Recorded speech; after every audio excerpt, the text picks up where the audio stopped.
upgrade. How's it going, guys? My name is Checker and welcome to today's video. So we finally have the new event. We have some new event items. We also today have some new weekly items. And today I thought it'd be an interesting video just covering what is worth buying in the shop. I see these questions all the time on my channel. Is this worth it? Should I buy this in the shop? So today, like I said, we'll just be covering the highlights of the event store and also the new weekly store, which by the way, just refreshed like an hour or two ago. But in the event store, we have some pretty unique stuff. I have already purchased the brand new Mythic Hero. As far as thoughts on him go, I like that Epic is doing something new. Like they're trying something new out. The new hero has a new ability here, and let's actually just go here and look. We have Lefty and Righty, the new ability for soldiers. Equips 2 pistols that fire 6 times per second, dealing 57 base physical damage per shot for 10 seconds. Not bad. Like I said, I'm really happy that Epic is doing something different here, adding more content to the game. It's definitely different than going commando, which is pretty cool. But is he worth picking up, especially considering that we have over here Sergeant Jonesy, a legendary Sergeant Jonesy. Is the Mythic or the Sergeant Jonesy? Which one should he go for first? Honestly, probably the Sergeant Jonesy. I mean, the new Mythic Hero is awesome. I'm glad to see that we have a new ability, but this guy is kind of just slightly better in my opinion.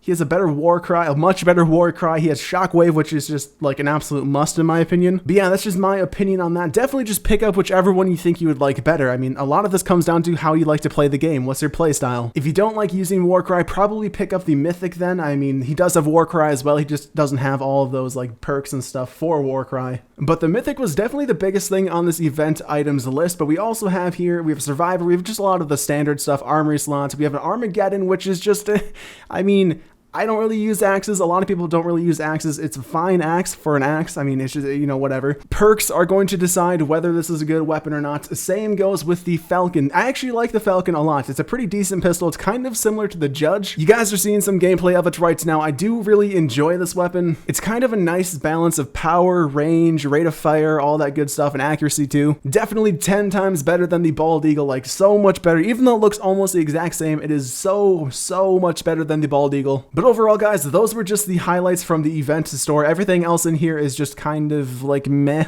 Moving on though to the weekly items, we have a lot of like the same like basic stuff that we get every week. Obviously we get some new heroes and new weapon. And by the way, this is don't even waste your time on the Zaptron or the powered laser rifle. They're just terrible. We have a Pathfinder Jess, which is really not too bad of an Outlander for farming. So if you don't have a good Outlander for farming, definitely pick her up. But other than that, we have the typical things that you always get. And then we have the 2 daily things you can buy at the daily coins right here. I have already bought in the Deathray, but then as you guys can see, we also have some wall spikes here. The Deathray though is just, it's one of those weapons that a lot of people don't like, but I seem to really like it. My only real complaints about this weapon is the recoil on this thing, and the way it jumps around is just so weird. This thing actually goes downward as you shoot it. Like, it's really weird. I mean, you just have to see it, which you are right now. But I mean, it's just so weird how it recoils. But other than that, this thing is a laser. It shoots so accurately. And this is honestly like the one weapon where you don't have to aim down the sights. This thing is so accurate. You can just hip fire it at a range and it's still pretty effective. So do I recommend getting the Deathray? Yes, if you have the daily coins for it. Let's say you're at like 400 daily coins right now. Should you save up for it? Probably not. Probably hold on to them for the next week. It also just comes down to personal preference as well. Does this look like a weapon you would like to use? If so, probably pick it up, I guess. But anyway, guys, that is what is new for this week in the event store. I'm kind of curious, guys. Do you want to see one of these videos every week? Every new week we get some more new stuff. I can kind of just cover the highlights. I don't have to make 2, 3, 4 videos just to cover everything that's new. So I'm thinking I'll probably do this for the next couple of weeks. Just give it a little test run on my channel. But like I said, if you guys would actually like to see this on my channel once a week, let me know down below. But thanks you guys for watching. Hope you guys enjoyed, and I'll see you guys next time.